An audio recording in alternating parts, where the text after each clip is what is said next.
Good evening. My name is Maggie Maston, and I am a student project manager at the Clark Forum for Contemporary Issues at Dickinson College.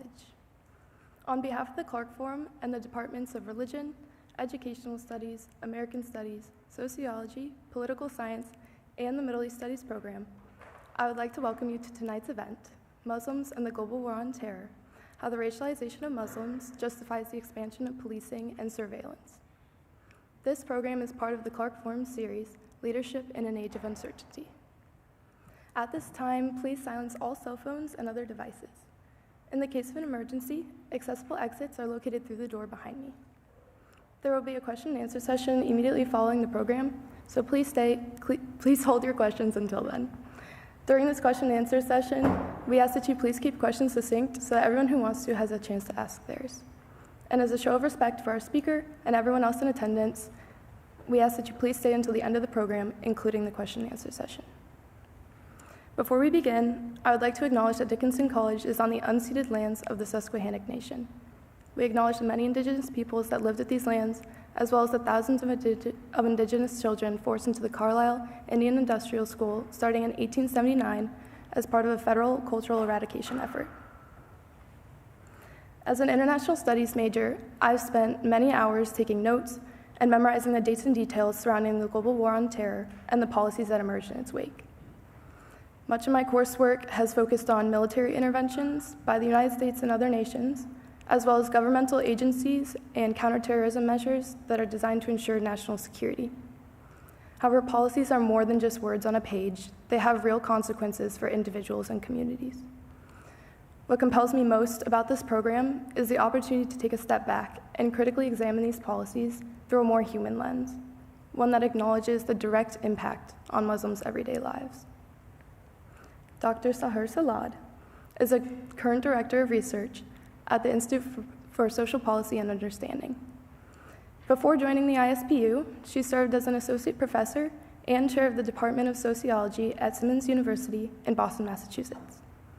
Her first book, titled Forever Suspect, Racialized Surveillance of American Muslims in the War on Terror, draws on 48 in-depth interviews to examine how Muslims experience hyper-surveillance and gendered forms of racism.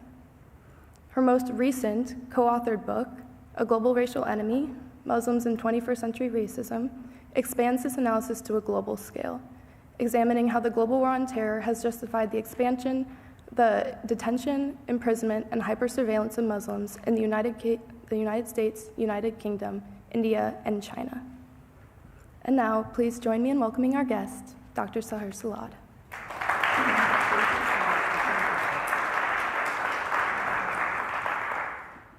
Thank you. Thank you so much for having me. I just want to take a minute before I start my presentation to thank you all. The hospitality here has been really, truly top-notch. I was just saying I saw the Northern Lights on my flight on the way in last night, so that was pretty cool too. I want to thank the Clark Forum and their directors, Dr. Servino and Dr. Van Kuhen, for organizing this event, and to Sarah Markowitz for all of her hard work on organizing my trip, Kylie and Ian for walking me around, and Maggie for the interview and the very nice introduction. And also to all the departments and Dr. Forbes for engaging with me in this discussion with the students. I really enjoyed speaking with them earlier. And just a very, very special thanks to my dear friend and colleague, Dr. Eric Love, who I am so appreciative of for bringing me out here and for his scholarship.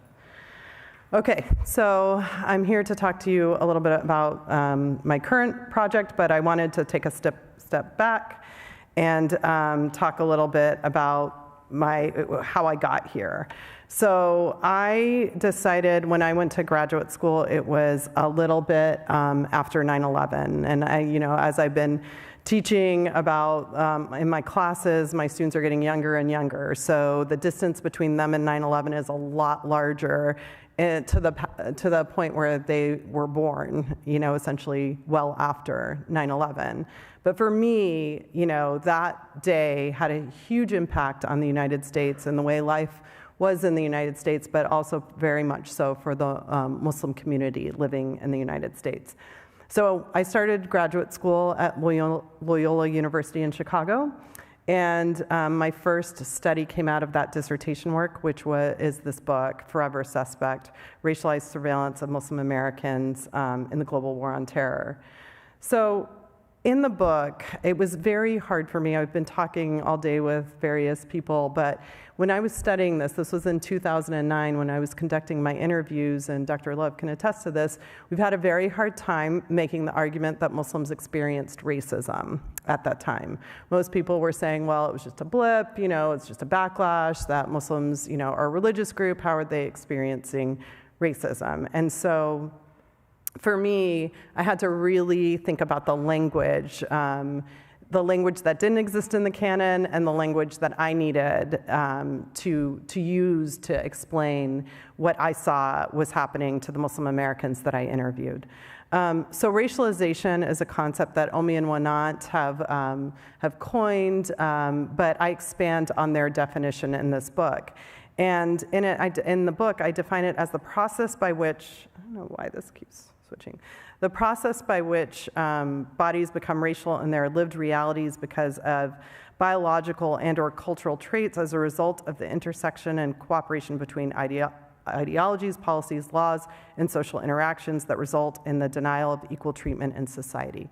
What we do not, or I do not argue, and then my co-authors and I do not argue, is that Muslims are a race. We also argue that race is not only tied to pigmentation and biological features, that we avoid saying that anti-Muslim racism is an irrational fear of Muslims or Islam. And we also think that this is more than just about prejudice and individual biases. I'll show you through the ways in which this is institutionalized in our laws and policies. But before I get into the current ideological social constructions, I need to take a step back and just note that this is not a new concept. So the stereotypes of Muslims and Arabs have been ongoing. There's a long history of this, which Edward Said talks about in his book, Orientalism.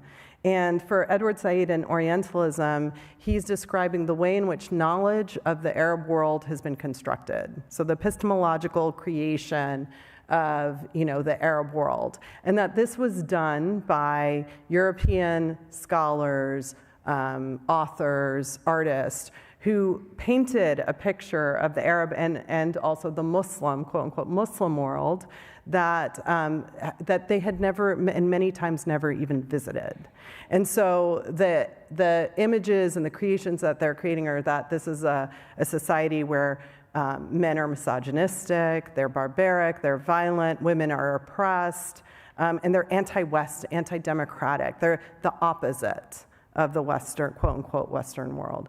Now, on the left, because this picture will come up again later on in this presentation, this is one of the images he's talking about, and this is from a French artist named Jean-Léon Gérôme, painted in 1866, and it's called The Slave Market. And so it's depicting Muslim and Arab men inspecting a woman who has been enslaved by them. It conjures up ideas of violence, including sexual violence in this image. So these have existed for a very long time. Today, the stereotypes that we might think about are these, that Muslims are foreigners, that Muslim women are abused, that Muslim men are abusive, violent, barbaric, terrorists. Islam is not a modern or antiquated religion. These are some of the stereotypes that we see in the representations of Muslims. And I'm going to show you that at ISPU, we actually have an Islamophobia index that we ask on our survey of American Muslims. So at ISPU, we survey Muslim Americans, Jewish Americans, Catholics, Protestants, the general population, and we ask them a series of questions to sort of gauge where they fall on this Islamophobia index. And I feel like it's going to move, but. So the Islamophobia index, you can see here, they map on to these stereotypes that I just showed you of Muslims. So they're prone to more violence than others. Muslims discriminate against women. Muslims living in the United States are hostile to the United States. Muslims living in the United States are less civilized than other people. And this one is very important to note, that Muslims are partially responsible for the acts of violence that other Muslims commit. And so we've seen this year that that all these every group except for Jewish and Muslim Americans have drastically spiked in terms of where they fall on the Islamophobia index. So we're seeing Islamophobia is really, or anti-Muslim racism is very, it's gone up in the last few years. So it's important before I get into the laws and policies to sort of take you through like where the ideological construction comes from, and it's in these representations that we see of Muslims in the media.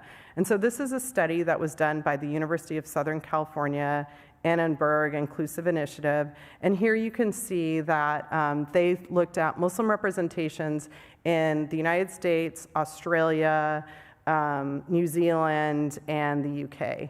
And in it, you see a very small percentage of media representations have Muslims, so 1.1% in the United States, 5.6% in Australia. But if you look at this graph on the right, what it's showing you is how they're represented. So 53.7% of Muslim representations are recipients of violence, and 39% are perpetrators of violence. So what we have is Muslims being, whether they're in television, film, or in the news, mostly being talked about in relation to violence. So that's that sort of notion that they're inherently violent. This is a New York Times piece that asks, can television be fair to Muslims, And so for somebody who watches a lot of TV, watches a lot of movies, and reads a lot of news, I can say that there are some positive inroads we've made with representations, yet they tend to be overwhelmingly negative. So these are just a couple of shows and movies. I know most of you have seen Aladdin, but Aladdin is known to have some pretty overt stereotypes of Muslims. There's a place that doesn't exist that they mention in it. And if you just watch the opening scene, you can see how the stereotypes of Arabs and Muslims are in the song in the very beginning of Aladdin. Homeland is another one that we've noted had some pretty, offensive representations of Muslims. And I actually like Slow Horses and watch it. I don't know if anyone's seen this show. It's actually pretty good, but I put it up there because Muslims are only represented as their potential terrorists in this show, So this was just, the latest season of Slow Horses just came out. So just to show you that this is something that I thought about showing you all the films that I watched growing up, like Back to the Future and, The Siege, but I didn't know if most of the students here would even know or had seen most of those. So I was trying to think more contemporary types of films or ones that you know. But one thing I want to show you that how does this matter? And I will get to that throughout this presentation. At ISPU, one of the things that we have shown is that the higher people rank on that Islamophobia index, the more likely they are to accept some anti-democratic policies. And these are greater acceptance of military targeting of civilians, greater acceptance of individual targeting of civilians, greater acceptance of authoritarian attitudes, which mean suspending checks and balances, limiting freedom of the press, also greater support for discriminatory policies such as the Muslim ban and surveillance of mosques. And this is very relevant, I feel like, today as I move through this presentation, because some people are like, how did we get here? And I feel like I have some good examples for you for how we've gotten to this place. So for the majority of the presentation, I want to talk about the new book, A Global Racial Enemy, and just kind of note, in that first book, I interviewed Arab and South Asian Muslim Americans. So this is a very different project. It's a collaboration between me and my colleagues, Inash Islam, who's at the College of Holy Cross right now, and Steve Garner, who's at Cardiff University and lives in the UK. We decided to sort of think about, like, is this just a US? Like, what's happening globally? Because Steve, living in the UK, was like, this is happening in the UK. Me living in the United States. And then we started to read more and more about with Modi coming to power in India and what was going on with Uyghur Muslims in China, that there was a thread that we thought we could tie for these. So this is different in the sense that we didn't interview people, but what we did was we examined laws and policies. We looked at media representations. We examined the rise in nationalism and populism, and then also counterterrorism laws and policies, which I'm going to talk about those two today, but in the opposite order. So I'm going to talk first about the United States. That's where the first book focuses on, and I do touch on a lot of this in the newer book on our counterterrorism laws and policies. But before I get into the U.S., I just want to note the term terrorist and terrorism is very important to understanding our counterterrorism laws and policies today. So Lisa Stampnitsky wrote this amazing book called Disciplining Terror, in which she shows how we did not always use the word terrorist. We didn't have terrorist studies or terrorism studies. Now we actually have studies on terrorism. If you look at many colleges, like the University of Massachusetts Lowell has a counterterrorism studies program. This is actually now in our curriculum in our colleges and programs that we offer. But before, it used to be that we would call acts of violence, specifically those that were done for political motivations, as insurgency. And that when the United States moved away from using the term insurgency to terrorist or terrorism, what we saw was the ways in which they explained it, started to change. So, for example, a terrorist, according to Stampnitsky, is an irrational actor versus a rational actor. A terrorist has no motive. It's very ambiguously defined. We know that Muslims are associated with terrorists and terrorism. And also, Junaid Rana talks about in his book, in his recent work in 2016, that this results in what he calls the terrorist industrial complex. So what the terrorist industrial complex is through association of Muslims with terror, we see a security apparatus grow, which includes the surveillance industrial complex. So we are we're a long way out from this. I'm throwing out terms and things like that, but we got here after 9/11, really. And so I want to be clear on two things. I showed you that book, Orientalism, to note that stereotypes of Muslims have existed and Arabs have existed for a very, very long time. That was not created after 9/11. What happened after 9/11 was that we institutionalized discrimination and racism against Muslims. And how this happened was through various laws and policies that got passed. So the USA Patriot Act was passed very quickly after 9/11. So for those of you who remember, for those of you who don't, the closest that I could relate to you is COVID. And not that they're similar, but that it was a state of emergency in the United States. And so laws and policies were passed very, very, very quickly without much oversight or thought. So this is a 200-page document that passed Congress with the majority of Congress admitting that they did not read this full document. And what this did was it allowed for electronic surveillance. There was less due process put into place for things such as warrants. There was sharing of information between the federal, state, and local law enforcement agencies. It also increased funding for the terrorist databases that the FBI was overseeing at the time. So this was a pretty big act. It really gave the government the ability to surveil a population without due process. So there are things like sneak and peek searches that can happen. There are secret evidence that the state can use against against people. This means they don't have to share the evidence that they have against you. And this was all done in the name of protecting the United States from a terrorist attack. So in 2015, Obama replaced this with the USA Freedom Act, which put in some guardrails to protect privacy, like requiring a court order by the government to collect telephone metadata on large numbers of Americans. But just to note that, we have a lot of the provisions are still there in this new version of it.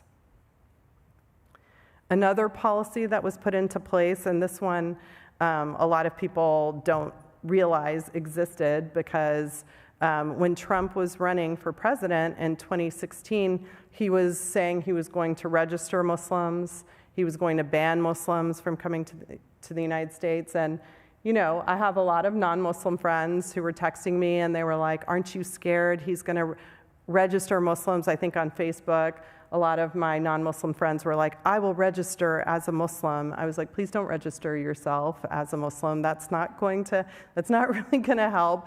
But also, when he said that, I knew we had already been registering Muslims. So the NSEERS is the National Security Entry-Exit Registration System.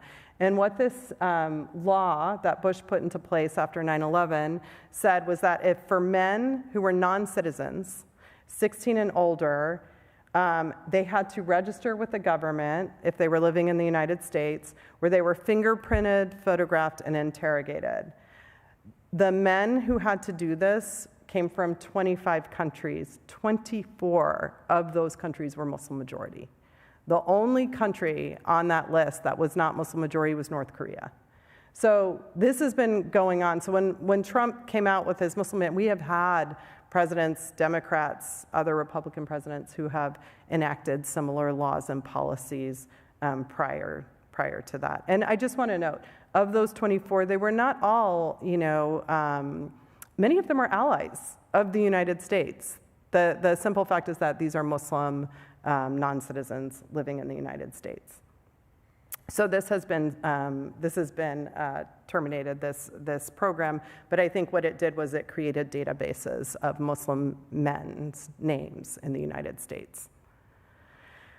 Another one, and this one I write about in the first book. I have a chapter called Flying While Muslim. I don't know if you all know this, but TSA was created after 9/11. It was not, there was no transportation and security administration. My students are always shocked when I say that I used to be able to go right up to the gate and meet my friends when they came off of it, or when I came off of an airplane, I could see somebody who was there to pick me up, that we didn't go through this rigorous security that we had to go through. Actually, airport security was privatized. They contracted out, but now we have it turned into a federalized program, airport security. So you have the no-fly list, you have the secondary security screening.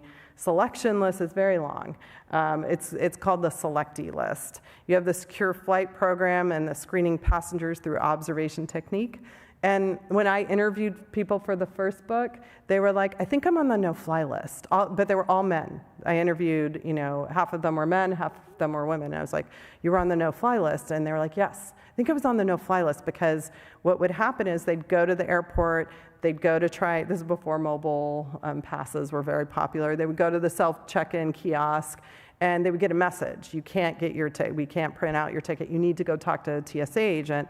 So they'd go to the TSA agent, and they'd say, it says I need to talk to you. And they'd be like, okay, where are you going? Why are you going there? What's the purpose? Blah, blah. And they'd give them a ticket. And the ticket had 4 S's. They were all like, I had these 4 S's on my tickets. And I was like, in 2009, I could not make sense of this. I was like reading through TSA policies. I was like, what are these 4 S's? And it wasn't until the ACLU published on their website that this is the selectee list. So this is a different list. If you're on the no-fly list, you cannot fly. If you're on the selectee list, you have 4 S's on your ticket, and that just marks you for extra security. So when you go through the security line, they were patted down regardless if they made the metal detector go off. They had their bags checked, and then even when they went to the gate, because they have these. So it just marks them. And we know that airports are using the terrorist databases, which are overpopulated, we know, with Muslim names. So this is a way in which Muslims are being targeted. Another one is FBI surveillance and informants. This has come up in a more recent study that I've done where I've interviewed African American and Black immigrant and second-generation Muslims. But if you don't know, on the left, I highly recommend The Feeling of Being Watched. If you want to watch something on surveillance, this is a really interesting documentary.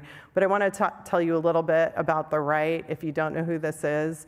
If you all know who Hassan Minhaj is, he actually did a stand-up comedy piece about this, because this story is really like a stand-up comedy. I thought it was SNL when I first watched the video on this. This is Corey Montiel, who the FBI recruited to be an informant for them. And so he was part of Operation Flex. And it was called Operation Flex because Craig Montiel, he's a bodybuilder. So he was tasked with going to a mosque in California, in Irvine, and pretending he was a convert to Islam. And so he goes to the mosque, and he's supposed to befriend these Muslims at the mosque and report back on the terrorist activity that they're planning and plotting. Well, he goes back to the FBI, and he says they're not plotting any terrorist attack. So they go, okay, so start plotting one with them. You start instigating it. So he goes back to the mosque, and he's taking these young Muslim men out to go to work out and teaching them all this stuff. He's like, why don't we do something here? So what do? They call it the FBI because they're like, this guy is about to attack somebody. And so the FBI is like, we don't know anything about this. They ended up suing with him, Corey, because the people who get asked to be informants are usually people who have a criminal record. That's how they're vulnerable to these, to being an informant. So they sue the FBI, but the government rules in favor of the FBI, saying that if they had to release more information on how this operation came to be, it would threaten national security. So these are it's funny because, this is so ridiculous that this would happen, but these are the types of laws and policies that have been put into place since 9/11. Okay, but what about the rest of the globe? So this is where this book sort of was like, okay, well, we know, I'm starting to, I'm reading the news and I'm starting to see the word terrorist being used to talk about Indian Muslims, to talk about Uyghur Muslims, to talk about what's going on in the UK. So what we found is there are these copycat counterterrorism laws and policies. So laws and policies, these counterterrorism laws and policies are shared across nations and nation states. So the United Nations, immediately after 9/11, they adopted, and I read a lot about this, it took them 5 minutes, I think it was like 9 p.m. On September 29, 2001, so this is just 18 days after 9/11, and they adopt Resolution 1373. And what this does is it mandated that every country that was a member of the United Nations had to put into place had to prevent terrorism within their country. So every country was responsible for combating terrorism that was a member of the United Nations. So what you see here are copycat laws and policies that start to pop up. So I put this up here because this is an incident that was horrific that happened in the Netherlands. This is Theo van Gogh, who directed a film called Submission. And the film was very Islamophobic, very anti-Muslim. And so it created a lot of anger amongst Muslims. But as a result of that, he was actually murdered in public by a Dutch-Moroccan Muslim man. So the Netherlands is not experiencing a lot of terrorist attacks. Their borders have not, it's not like the United States, like 9/11 had happened. Yet, this one act of violence incited and inspired a program called Preventing and Countering Violent Extremism. So in the Netherlands, preventing and countering violent extremism is a surveillance policy that's put into place to prevent any terrorist attacks in the Netherlands. The UK adopts it and calls it Prevent.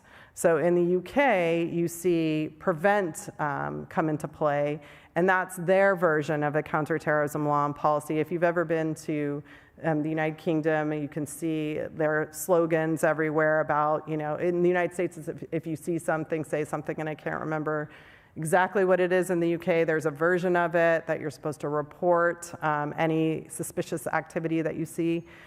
But Obama adopts Prevent in the United States, and it's called Countering Violent Extremism. And what Countering Violent Extremism was it was a grant that the federal government would give to, at the beginning, it was given to mosques, Islamic centers, and anyone who's combating white nationalist groups in the United States. So under the Obama administration, this is mostly where it went to. So in Boston, where I live, the Islamic Center applies. You can apply for this grant. Sometimes it was upwards of $500,000, but you're supposed to weed out radicalization within your community. So you're essentially surveilling your own population with these grants. The Muslim community eventually was like, do not apply for these grants anymore because it's inviting the government to surveil our population, right? I would just like to note that the organizations that are, if you look at who's gotten these grants, it's schools, it's social work, it's hospitals, it's universities. So this is an example of a copycat law that there's one in Pakistan, there's one in Jordan, that these laws and policies are not confined to one country, but they're actually shared. In the UK, we see the Terrorism Act of 2000 and 2006. We talk about this in our book, and we see this allows for stops and searches at the border. People are interrogated, fingerprinted, and in some cases, DNA samples are taken. This is something that has happened in China. It's not just your fingerprint, it's actually DNA as well. Biometric data is collected on people. Phones and computers are checked. So this is taken from NSEERS in the United States, that policy that I showed you. And this is labeled as preventative policing. They also have taken from the USA Patriot Act and using secret evidence against people that they are they're going after under this act. In India, we see the Unlawful Activities Prevention Act, UAPA. And so in this act, we also see a broad definition of terrorism. We see warrantless searches and seizures of people, and detention without being charged for 180 days. This was also modeled after the USA Patriot Act. And on the right, you see here, this is Asif Iqbal Tanha, who was arrested when he was a student at a university in India because of his participation in protesting against the Citizenship Amendment Act in India, which denied Muslim immigrants the ability to become citizens, yet granted it to other immigrants who were going into India. So it was very much targeting Muslim immigrants in India. And so there were a lot of students who protested this, and they were detained under this UAPA Act. In China, what we noticed is once Xi Jinping became president, he started to mark Uyghur Muslims as terrorists. And so if you read about the history of Uyghur Muslims, they have this history of separatism in China, of wanting to be their own independent state. But once he became president, he passed a series of acts and laws, and one of them is the Regulation on De-Extremification Act. And I've read through this act, and these were a couple of articles that I just wanted you to see how much it's actually targeting a Muslim identity. So Article 4 states religion has to be compatible with a socialist society. Article 9 is wearing or forcing someone to wear the burqa, and then spreading religious fanaticism through irregular beards or naming your children a Muslim name. And these are offenses that can result in you being detained into these encampments. And so in the book, one of the things that we talk about is that these laws and policies are also deeply gendered. So there are other laws and policies in India and in China that target family relationships and, are very gendered. So like there's the anti-conversion law that are in some provinces in India, which are to prevent intermarriage between Hindu and Muslim men and women, And there's the pair up and become a family law in China, which is trying to get Han and Uyghur Muslim women to, they're forcing them into this relationship and what have you. But the other piece of it is we tie it to what is the purpose of this? What is the material benefit? Are people just being locked up for no purpose at all? But what we actually show is that these become labor camps, where people are actually producing and making for, this is essentially like people who are being forced into prisons to make some of the goods like not iPhones, but Samsung phones, for example. The other thing that we talk about in this book is the rise in ethno-nationalist populism, and I know this got brought up in the discussion that I was having earlier with the students, but we see that this is happening at the same time that these counterterrorism laws and policies are put into place. So, when we think about 9/11, we think about nationalism, a spike in patriotism. So there was a slogan that happened after 9/11. It was, never forget, united we stand. There was the Boston Marathon bombing, if you all heard about that, in Boston just a year after I moved into Boston. And that slogan was Boston Strong. So we see a lot of flags going up. People are wearing American flags, And my father, for example, started putting an American flag on his suit jacket because he wanted people to know that he was with the United States, that he was patriotic. So an increase in nationalism. But what we've been witnessing over the last few decades, and I would say even longer, is what Bonikowski calls populism, a form of politics predicated on the moral vilification of the elites and the veneration of ordinary people who are seen as the sole source of legitimate power. So we're seeing populism, and what he says is this is not all ethno-nationalist populism. We're seeing actually both in the United States right now. So we have ethno-nationalist populism, which is that excludes people based on race and ethnicity or religion, that says this is a nation, and this is a nation for white, Christian, individuals, that Euro, who have a history from Europe, but nowhere else, that they don't belong within the polity. There's also a populism that I don't have on here where he's talking about there is a populism that's about, the elite, like he calls it like Bernie Sanders, looking at Bernie Sanders' platform, and that people are saying that the elite don't care about us. They don't care about the people, but that's without this ethno-nationalist populism. We also found in the between China, the UK, the United States, and India that there's authoritative populism, which is the state is the one that's leading and pushing a narrative of unity within the citizens and government. So that's what you see in China, with the government saying you have to be like all of China. We can't have diversity of language, we can't have diversity of religion within this state polity. But in the United States, and I've written a chapter on this and I talk about it in the book, what we saw is a rise in the Tea Party movement and the birther movement. And I'm not sure if you all are aware of what the birther movement was, but the birther movement was when Obama became president of the United States. Trump was one of the people who pushed this notion that he was not born in the United States and that he was a Muslim. And so people were demanding to see his birth certificate to say that he was actually an American citizen. We also saw during the first term, we saw the rise. This is the flag wasn't original. This has become associated with the Tea Party movement, the Gadsden flag.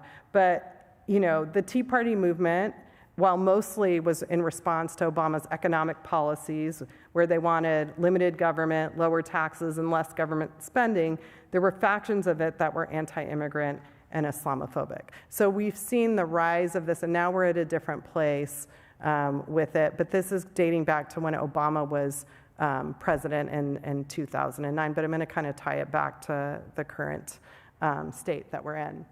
ISPU has this interactive website, which I highly recommend you look at.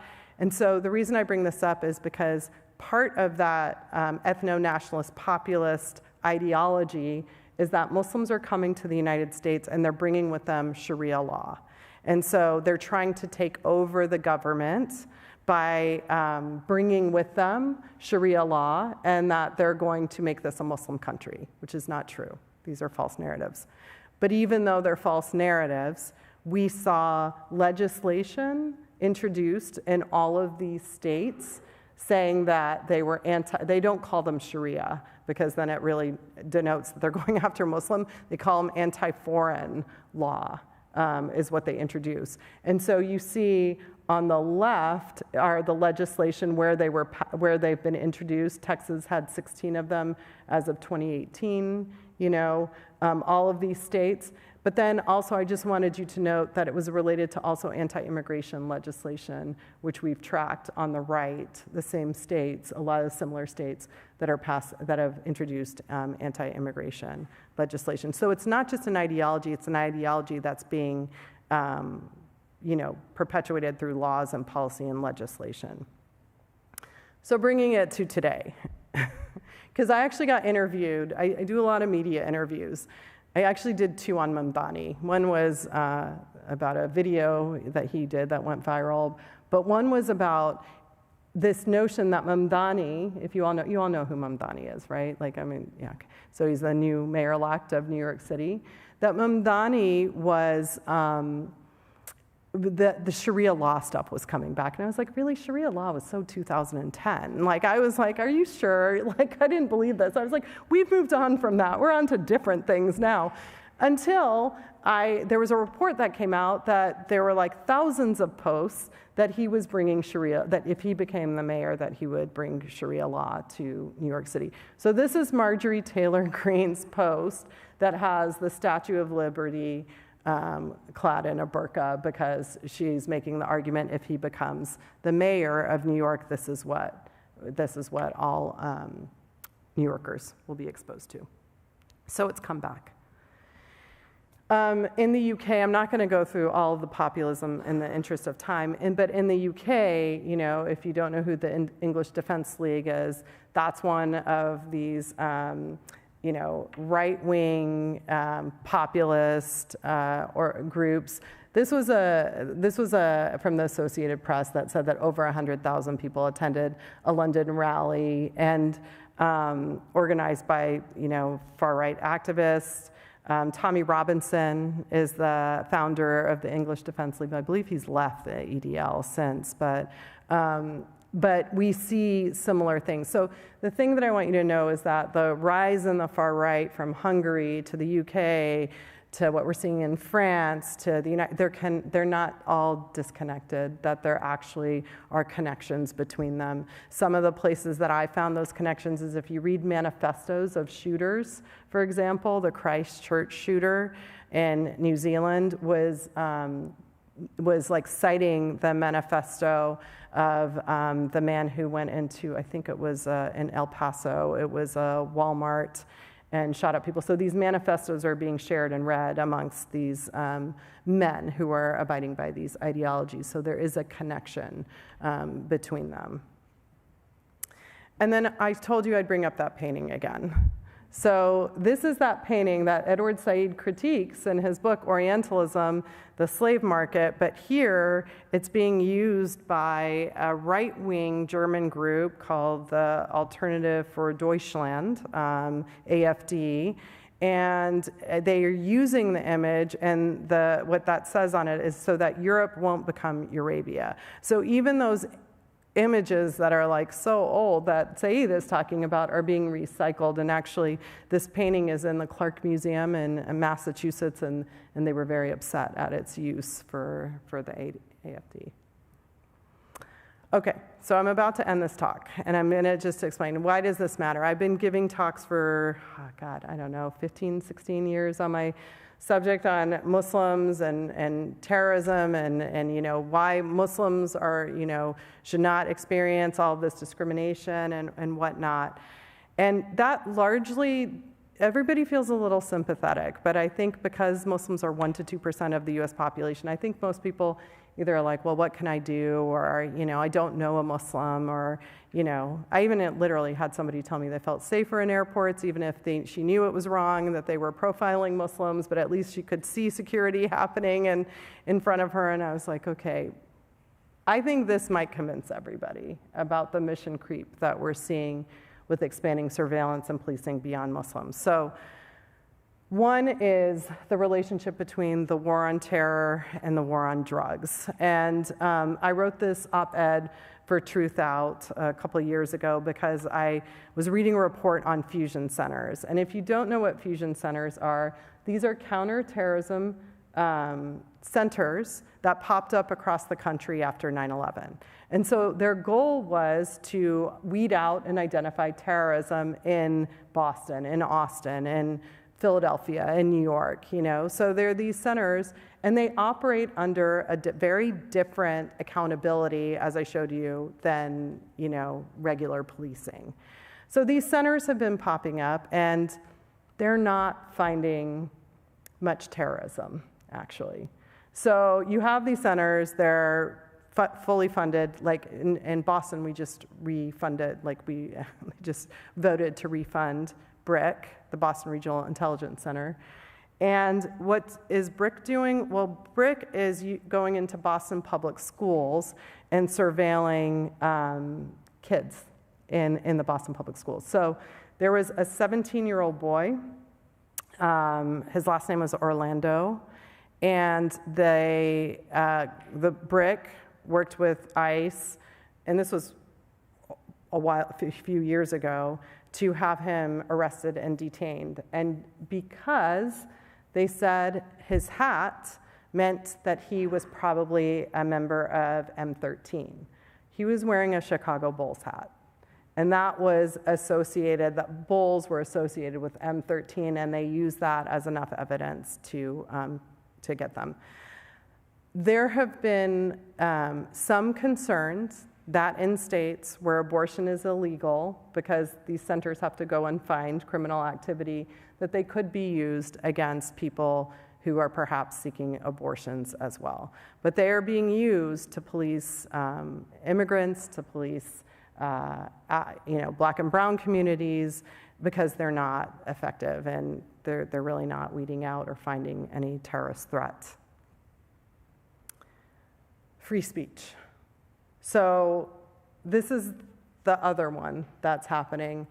This notion that students now are being sort of viewed as potential Antifa members, that if you're protesting the United States policy around our foreign policy or who we support. I mean, we have a history of protesting wars in this country, from the Vietnam War to the war in Iraq to, the United States role in Latin American countries. So this is not anything new. However, we didn't have in place counterterrorism laws and policies back then. And so when people were like, are things worse now than they were then? I said, my fear is that we have these counterterrorism laws and policies in place. So if you mark somebody as a threat to the United States and as a potential terrorist, which is a very vague term, or a terrorist sympathizer, this is where we should be very concerned about our ability to protest or free speech in this country. Another one is flying. I don't know if you all know this, but when COVID was at its height, and it was before the vaccines were rolled out, airplanes mandated that people mask up when they fly. So you had to mask up when you flew for a brief period of time in the United States. And flight attendants were experiencing some of the most horrific behavior from passengers who did not want to wear a mask. So there were stories in the news about a man grabbing the coffee jug and attacking a flight attendant with it because he did not want to put on a mask, and they were telling him he had to leave they had to remove him from the flight. So as a result of this, the CEO of Delta said, we need to put them on the no-fly list. He was actually advocating to put unruly passengers on the no-fly list. And so now there is a bill sitting in Congress called Protection from Abuse of Passengers Act that would put people who misbehave on airplanes on the no-fly list. Now, I just want you to understand that this is not something anyone who studies terrorism laws and policies wants to see as these expanded in any kind of way, right? So imagine you went on spring break, or your kid goes on spring break and is drunk and misbehaves on the plane and then finds themselves on, you cannot fly anymore if you're on the no-fly list. Or if somebody is having, mental health issues on a plane. So we don't want to see these laws and policies that are targeting Muslims to be used against everybody. And this is where I think we really have to start paying attention to the laws and policies that are going to be expanded and passed. You've heard of narco-terrorism, so this is more current news that Trump is saying that he has the ability to bomb and bomb these boats because it falls under narco-terrorism. So we're seeing that expansion of our counterterrorism laws and policies, which should be concerning. So in conclusion, what are we arguing? What are we saying? Well, one, we're saying that we need to stop thinking about race as white versus the rest. It's actually more global than that. It's not West versus the rest, as you see in China and India. It's actually to serve a very, it's used, especially anti-Muslim racism, is used for very different material gains in different countries. Counterterrorism policies rely on racial logics, but once they're in place, they can be used against a wide percentage of our population. And we should resist counterterrorism laws and policies instead of expanding them. So anytime there's a shooter and he happens to be white, I've seen people say that's terrorism. And I advocate against calling that terrorism, actually, because we don't want to see these expanded. We want to see them scaled back. And so we also need to think about what definitions of terrorism are. They can be vague and are used unilaterally. And I just want to end with a little bit of some positives. I know I've given you a lot of negatives. A lot has not changed and has expanded, but there are some things out there that are worth noting. One is we have a Muslim Marvel hero. I think that's pretty cool. My daughter has been raised with more Muslim actors. We just had a webinar where we had the guys from Deli Boys. If you haven't seen it, it's pretty good. Muslim Matchmaker, that was really funny, although they canceled it. There are a lot more Muslim actors out there, and they're Muslim content creators. And so that's something that will hopefully inject a different narrative in there. And then, I just want to say, this is a man who actually, his dad is from Uganda. He is actually Muslim, and he won.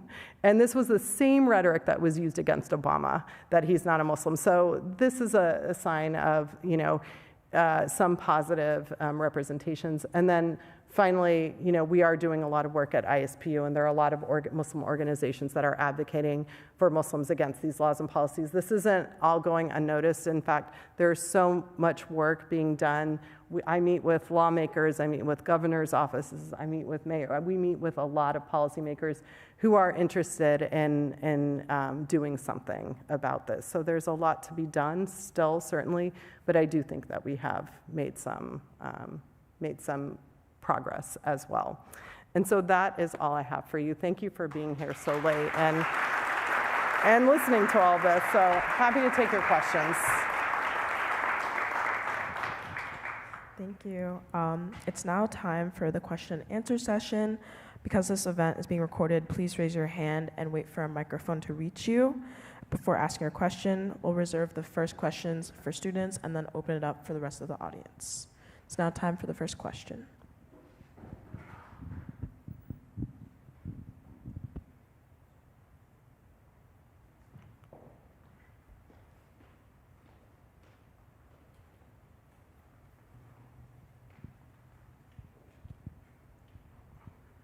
Hi, thank you so much for your talk. I just have a question about the racism aspect of racialization. So when you're researching racialization with marginalized groups like Uyghurs and Black Muslims, how do you deal with the other variables associated with that? Yeah, you mean like their actual race and ethnicity and things like that? That's a great question. So in the United States, right, like that's why we're not arguing anyone's a race. So like in the United States, for example, we're all given a racial classification, ethnic classification. Even if it's changing, we're still, given one. What we argue is that racialization is how a Muslim identity marks somebody in similar ways that your racial or ethnic identity does as well. So it intersects with it sometimes. So for example, when I interviewed African American Muslims, and I was talking to them about their experiences with, as being Muslim, they're like, well, I don't have the same experiences as immigrant Muslims have, because nobody sees me and identifies me as Muslim. And even Muslim women who wear the hijab, I said, well, you wear the hijab, right? And she goes, even sometimes when I'm wearing the hijab, they just maybe they wear the hijab differently than, than other Muslims. They say, they think I'm from somewhere else, but they don't necessarily mark me. But we're not arguing that it's a racial classification, but that it's a way to further racialize people when they're marked as Muslim, that Muslim identity marks them as inherently violent, a threat to the state, and whatnot. And that's why in the case of Uyghur Muslims, there are ways that Uyghur Muslims are racialized as Muslims that aren't about, it still is somewhat about, race and ethnicity in the United States too. So I would never say that somebody who, for example, right after 9/11, a lot of Latinos were being marked as Muslim because they looked like they were from a Muslim majority country, right? So there is some aspect of that, people think. But in China, for example, it's different because there's not that difference necessarily, but it's their language that they speak that racializes. It's the names that they give their children. It's what their cultural traits that become really, that racializes them in those spaces. So it's. I hope that answers your question. Yeah. Okay. Thank you.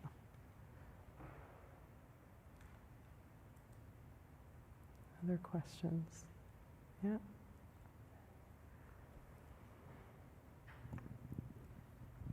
Hi, thanks very much for your talk. We appreciate it very much. Thanks also for ending the way you did. I think that we get lost in the shuffle sometimes, that there are positives that are out there too, and we're so increasingly polarized that when we hear, we tend to gravitate towards the extremes.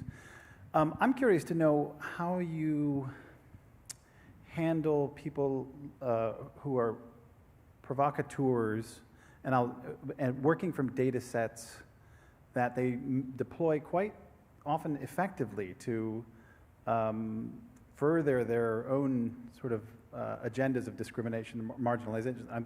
I would name Sam Harris maybe, or Ayaan Hirsi Ali as examples. Yeah. And I'm just curious because it's so, they do this sometimes very effectively, and it's sometimes hard to work out how to enter in because of the fact that they're also, standing on data, although oftentimes, disingenuously, I would argue, but anyway. Well, she was actually the writer of the movie Submission. Right. Yeah, I mean, I think it's, this is a hard time when it comes to data, I think, because there's a lot of bad data out there too, And so I think you really have to do your due diligence on one level. For like me, for example, right? If I'm going to comment on anything, I really have to know what I'm talking about before I comment on it. So, for example, when I was doing this study and looking at counterterrorism laws and policies and studies and things like that, there are a lot of people who have come out and said this. It's relying on junk science. And so there are people who are actually publishing and saying, like, we've created policy out of, really problematic data, actually. So, that's one thing. But with somebody like, Ali and like her, for example, what's hard for me is that when she comes into a space, so when I was at Simmons, for example, a student came up to me and said, because I'm like one of two Muslims and I'm teaching a class on Islamophobia at Simmons at the time. And it was my second year there. And a student comes up to me with good intention and said, oh my God, we got this movie submission, or was it submission? I think it might have been submission, or one of these movies that's produced by one of these, they're known to be Islamophobic actors or whatever.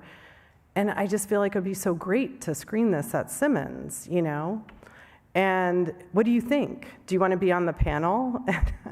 And so I'm sitting there and I'm like, okay, you have good intention. You have no idea who this is. You just know that they're Muslim. And you think that, like, let's bring this Muslim person in, and they have this movie and it talks about how women are oppressed, and we need to, you know, Simmons is a women's undergraduate institution, so we really need to do this, you know, education about like what women are experiencing in all these other countries.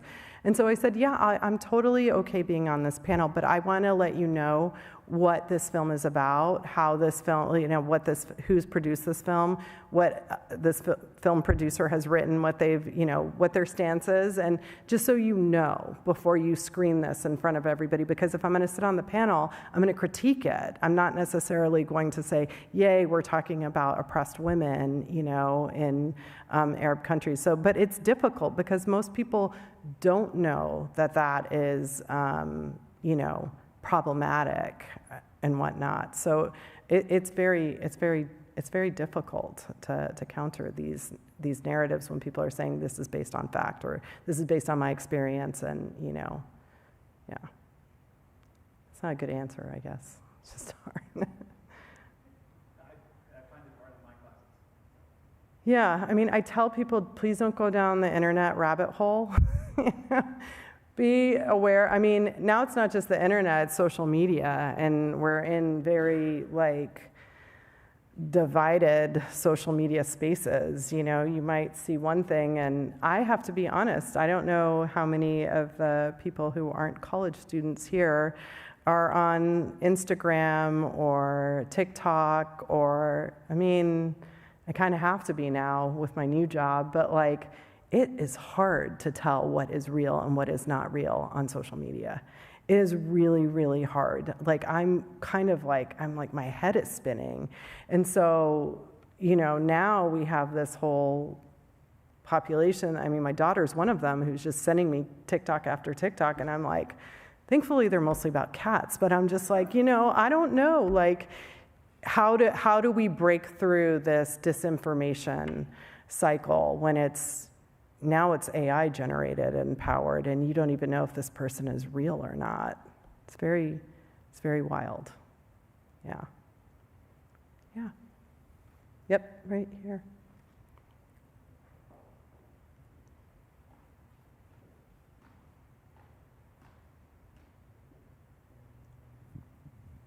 Assalamu alaikum. I first want to say thank you so much for coming. It's an honor to have you.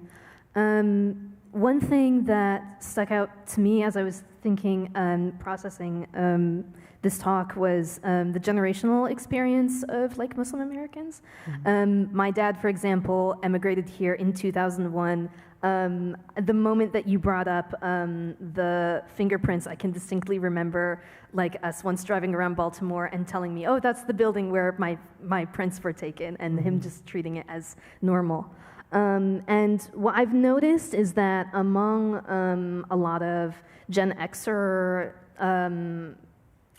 Muslim Americans is a kind of resignation that this is our place in the views of the American public, as opposed to a lot of Gen Z and millennial Muslims, where we have kind of abandoned assimilation and tried to work towards like asserting a more distinct Muslim identity. And I was wondering if you also see generational differences in responses to Islamophobia on a global scale. I'll give you an example. So yes, in the first book, when I interviewed people, there were a lot more Gen Xers probably in that study in 2009 and maybe some millennials, but not Gen Z. Gen Z was, I don't know the break point, like what the dates are, years. And their responses to me were like, when I first asked them about their experience, oh no, my experiences are so good, so good, so good in the United States. I have no experiences, no bad experiences. Since 9/11, nothing bad? No, nothing bad's happened. Then I hear the mosque has been attacked. Then I hear that they've been yelled at in public. Then I hear some man tried to attack them in the grocery store. But that was their way.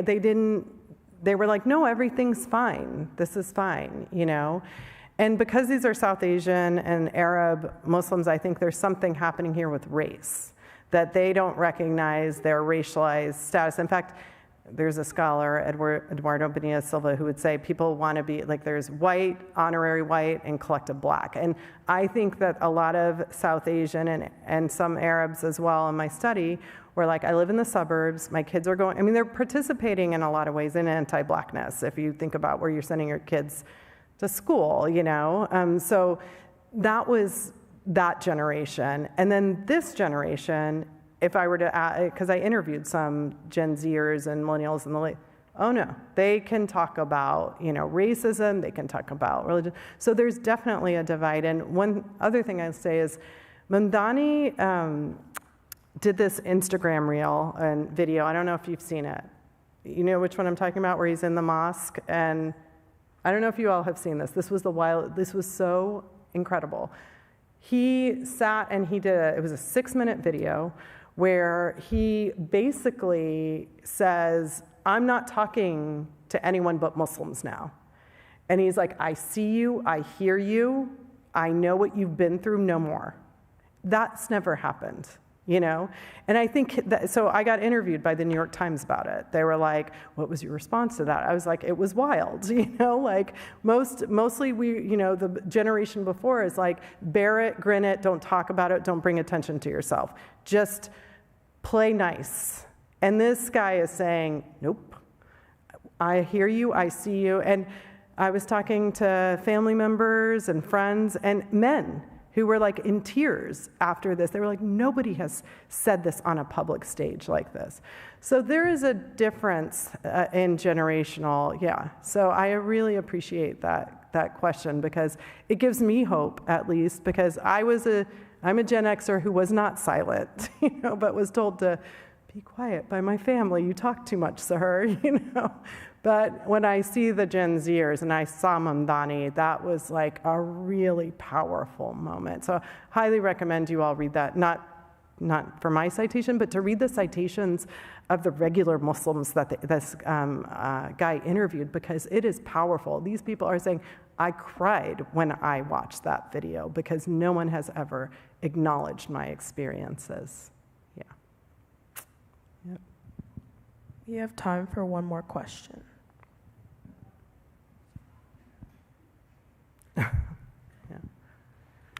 Hi. Who's fighting back against this? In these different locations, China's difficult, obviously, but thinking in the UK, for example, the Green Party is sort of coming out quite progressively on some issues like transphobia, and I'm wondering if they're on the right side of this stuff. I imagine they are. In the States, what's going on with, say, interfaith coalition building, the ACLU? Who's on the right side of these issues in these different cases? In terms of the anti-Muslim stuff, there's a lot of work that's being done by the ACLU. There's a coalition of Muslim civic organizations in the United States. There's CARE, the Council on American Islamic Relations. They work with the ACLU. There's Muslim Counterpublics. There's Muslims for a Just Future. There's MPAC. There's MGAGE. There's, I didn't even know there's a Muslim Hollywood house. Did you know this? This is like so wild to me that Muslims now have MPAC, Muslim Public Affairs Council, has like an actual Hollywood bureau now. So there are so many organizations that are doing this work and fighting against it. In the UK as well, there's CAGE, there's like other, groups. I think the thing is, and I'll just be honest, I don't think Muslims in the UK or Muslims in the United States are going to be able to do this alone. And I don't think, and this is why I end the presentation with this, because if you leave and you feel bad, or feel something, which is good, I want you to feel something, not that we should, treat Muslims this way, or any marginalized or racialized group. But if you start to realize that it will eventually be on your doorstep, then maybe you'll start to, stand up and say. So I think we need coalitions outside of it. So, for example, one of the in our survey, Jews and Muslims have the best relationship right now than they've had forever. You wouldn't think that if you read the news, but we have data showing that Muslim and Jews are experiencing racism in some ways in the United States from similar places.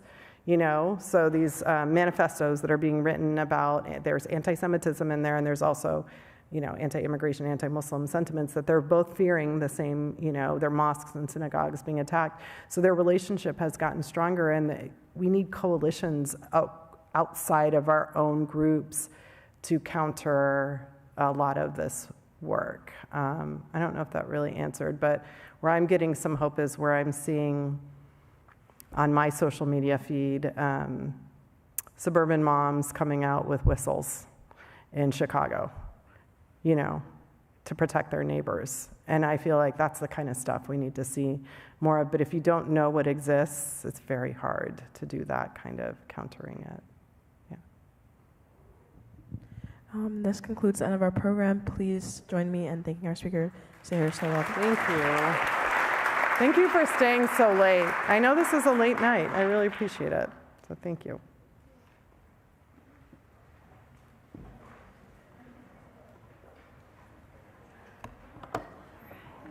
Thank you. I hope it was okay. I know it's a very dry. No, it was amazing. We just have a poster that Maggie made if you wouldn't mind signing 2 of them. Oh, that's and there's awesome. also 1 copy for you. Oh, that's so cool.